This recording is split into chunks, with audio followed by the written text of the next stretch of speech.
বন্ধুরা, অ্যারোমেটিক জুঁই বা ক্লিমেটিস যে গাছটিকে সকলেই বুদ্ধ জুঁই বলে চেনেন, সেই দুটি গাছকে পাশাপাশি দুটি টবের মধ্যে লাগিয়ে এইভাবে একটি বাঁশের দণ্ডের সাহায্যে আমরা সংযোগ স্থাপন করেছিলাম, যাতে গাছটি প্রচুর পরিমাণে লতিয়ে প্রচুর ফুল দেয়।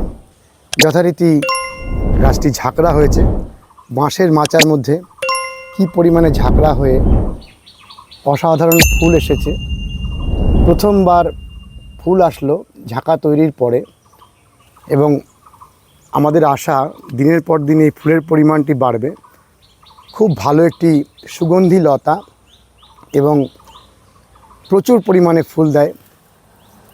কি অসাধারণ ফুলটির গঠন দেখুন, তুলনাহীন ফুলের গঠন, আর খুব ঝাঁকড়া তৈরি হয়, বারে বারে ফুল আসে।